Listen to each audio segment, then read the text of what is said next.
Hi kids, and welcome back to another virtual career day. I'm so excited for today's guest. Now you might have seen her before because she has been with Fairmount before on one of our other career days, but we're so excited to have her here with us again. Boys and girls, welcome Katie Schultz. Hi, boys and girls. I'm excited to be here today. All right, I'm going to share my screen and walk you guys through what I do for a living, which is I am an engineer. So you might have gotten to see me talk about being an engineer before, but I hope some of this is exciting and new for you. So let me make sure my screen is sharing okay, and I'm going to go to this view for you. All right.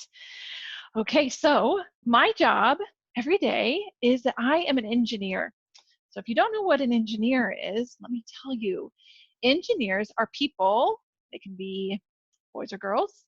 Lots of different people are engineers all over the world. And what we do when we're engineers is we use science and math to solve problems. So I put some problems here that there's engineers all over the world that are solving these problems. Some engineers design medicines and body parts for people who have maybe an ouchy knee, and they help come up with a way to make that better. Some engineers build bridges or big, huge buildings that you might see. They build airports and really cool structures that you've probably seen around your everyday life. And some engineers design cars. So there's just so many problems that engineers solve, and they use science and math to do that. So when there's a problem and they're looking for a solution, engineers are kind of the bridge. And in addition to science and math, like I just mentioned, engineers also use creativity. So if you like to do art and to think outside the box, like we like to say, then you might make a really good engineer. And we also have to use reading and writing. So that might be surprising to think, well, what do you need to do with reading and writing? But an engineer has to tell other people how we're going to solve the problem. And a lot of times we tell them with drawings or with calculations, and we also have to tell them with words. So being really good at reading and writing is another strong skill that engineers use to be able to go from having a problem to finding the solution. So where does an engineer work? So you might see around me today, I'm working at my house, which engineers can do. They can work kind of from anywhere because most of our work's on a computer. But normally I work here. This is called Black & Beach. It's the company I work for, and it's in Overland Park, Kansas, which is only about 30 minutes or so from your school. So every morning I get up in Independence, just like you guys, and I get in my car and I drive about 30 minutes to Black & Beach. This huge building is about 3,000 people who are all doing engineering to solve problems for what we call infrastructure, which means power plants and water and things that we all use every day is the problems that people at Black & Beach are trying to solve. So here's some cool projects that we do at Black & Beach as engineers. On the left, I think it's your left, but those circles are a water treatment plant. So they're taking water that probably we wouldn't want to drink. Maybe it came from the ground or it came from a river that had kind of dirty water. And those are engineers problem solving to clean that water so we all can have clean water to drink. So there's lots of engineers where I work that are solving how to make sure we all can turn on the faucet and clean water comes out. On the other side of your screen, those grids, I don't know if you know what those are, but those are solar panels. So it's taking energy from the sun and it's creating power so that when we turn on our light switch, the lights come in our house, or our Nintendo turns on. They create power using solar panels. So those are two kinds of engineering projects that happen where I work.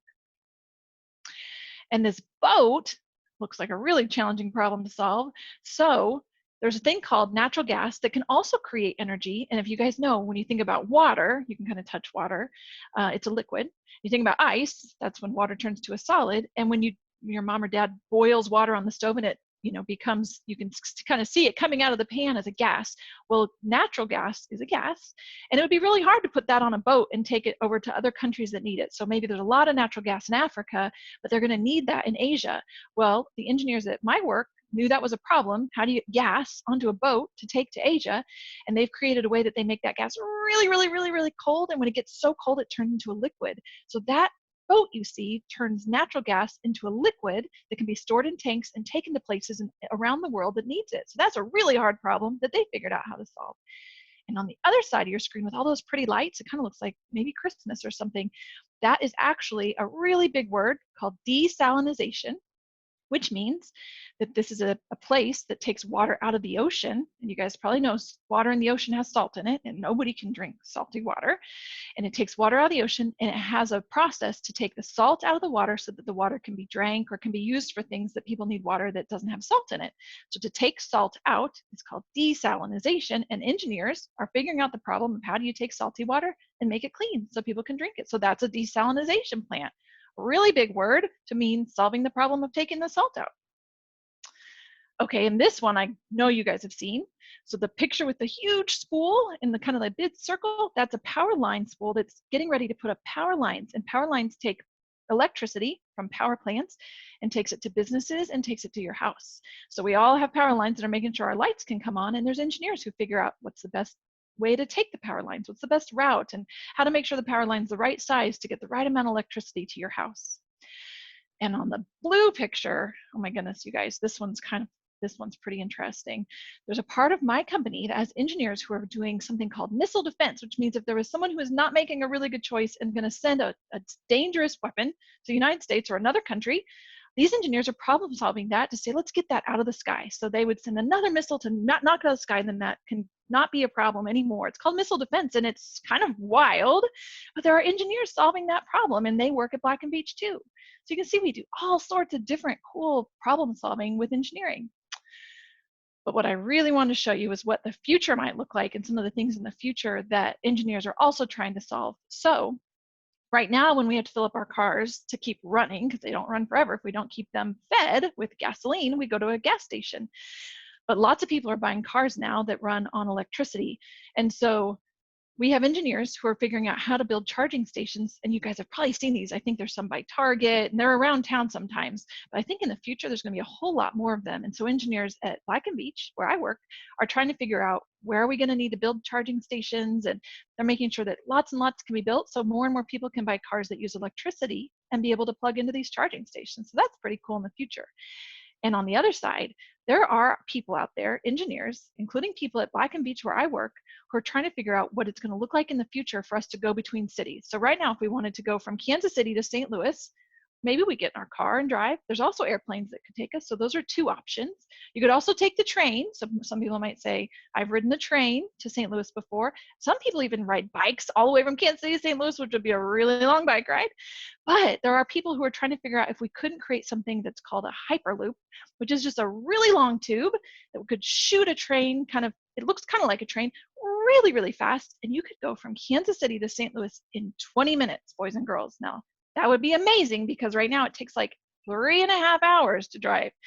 And the nice thing is it would be super safe because it's a closed tube, so you're not going to have any accidents. You can keep people safe, which, boys and girls, I'll tell you, engineers' #1 job, more than problem solving, is just keeping people safe. So everything we do, we want to make sure we're keeping everyone safe. So the Hyperloop is a project at Black & Veatch that we're trying to figure out, how could we make that happen? Wouldn't that be so cool, boys and girls, to get from Kansas City to St. Louis in 20 minutes? So these are the kinds of problems that engineers solve. But I'll tell you, it's as fancy and cool as those projects are, most of our engineers do work something like this. We sit at a computer and we're looking at drawings and calculations and specifications, and we're doing all of this from computers. So right now, most of our engineers, just like you boys and girls, are working from their houses, and they're just working on their computers to solve these problems. So work doesn't have to look too wild. It can look like just like this. And what we're creating is drawings to kind of solve those problems. So I put a drawing on here that I kind of wanted to show you what that could look like, where we're making these really interesting drawings. But I thought, when I was in elementary school, a drawing like that might be kind of confusing. So I thought, what do engineers really do? We kind of do what you get in your Lego instruction kit. So you guys know when you get your new Lego kit and it says, okay, here's step 1, put this Lego with this Lego. That's really what engineers are doing. Our drawings are a little more complicated because we're building big boats that take natural gas and make it into liquid, or we're building, solar panel fields. But really, at the end of the day, what we're doing is we're creating instructions. So somebody who their job is to build things can take the engineer's drawings and our calculations, and they can go build what we've asked them to build. So if you've done Legos, you've started to be an engineer. You've started to understand what it is to solve a problem. I have all these bricks, and I want to build this tower in this picture that you're seeing. And these are the instructions to do it. So an engineer would draw out those instructions for you to solve that problem. So that's what engineers do. And I wanted to tell you for a few minutes some of the cool projects that I have gotten to do as an engineer. So I've been an engineer for goodness gracious, like 15 or 16 years for a really long time. So I've gotten to do some really neat projects, and I wanted to show you a couple of those. So if you've seen me talk at Fairmount before, you might say, I know about those projects, but I thought there might be some kids who haven't gotten to see these, and I think they're so neat. So I hope you don't mind if I share them again. But the picture with the mountains in it, that is a place far, far away called Afghanistan. And in Afghanistan, they were having kind of a hard time, and there were some sad things happening in their country. And we realized something that would make things a little better for them is if they could have safe power and have reliable power. So in the United States, we're so fortunate because every time we turn on the lights come on. But there are places in the world where when you flip on the lights don't always come on because they don't have what we would say is reliable power, power they can count on, no matter what the power is coming through the power lines. So we had the project, and the problem to solve is how can we make sure that they have reliable power. So we built this power plant in Afghanistan, which is very, very, very far away from Kansas City. But I got to be part of this project in Kansas City because I was on my computer helping to solve this problem. So making sure those people had power, it's a pretty cool project. Really challenging, obviously place that's far, far away and kind of dangerous, but we made sure we made it. We built it, and we built it safely. No one got hurt building it. And we made sure the people who receive that power will be safe now because they have that, which is really important for us in the work that we do. On the other side is where those yellow boxes are. This is in a place called New Orleans. So you might have heard of New Orleans whenever you have maybe heard on the news or something. New Orleans is right by the ocean. And boys and girls, sometimes people who live by the ocean have things come that are called hurricanes, which is when the wind blows really big and lots of rain falls, and it's pretty scary. And many years ago, gosh, I think like 12 years ago, there was a really big hurricane, and it was very sad because there was a lot of flooding, and a lot of people were either hurt badly in that or lost their homes, and just a lot of sadness because of that hurricane. And so engineers, lots of engineers from all over the United States came in to help New Orleans. And so I got to be one of those engineers who got to go to New Orleans to help. And what we decided was that they needed new pump stations. And the reason is, boys and girls, that a lot of these pumps had been built a long time ago. So pumps take water and they take it from one place to another. And so in this case, it would take it from places that could flood and pushing it into spaces that were designed for that extra water. But as you might imagine, a long time ago when they designed pumps, the pumps had to be operated by a person. Well, now you can make pumps that can be operated by a computer, but a long time ago, we didn't have that. And so the pumps in New Orleans needed to be operated by people. But when a big, huge hurricane comes to your town, and it's very, very scary, and maybe you have your wife at home and your kids, or maybe your husband's at home with the kids, or your grandma or your mom or your dad, you don't always want to stay at work and take care of those pumps in the middle of a scary storm. And so some people weren't able to stay at their pumps. They had to either go home or they got hurt. And so the pumps didn't all operate because the operators weren't available. And so we helped to think through, how could you build a pump, or how could you create a pump station that can operate even in a really bad storm and people are super scared? How can we use computers and other ways to make sure that everyone stays safe? So those were two of the really cool projects that I've gotten to work on as an engineer, problems we've gotten to help solve for people. And now the work that I do at Black and Veatch is in a part of our business that does data centers. So I don't even know if you guys know what a data center is, because I didn't really know what a data center was till pretty recently too. But if you look at this picture, you might say, gosh, that looks like I became like really miniature and jumped inside my computer, because that's kind of what it looks like, is the inside of a computer.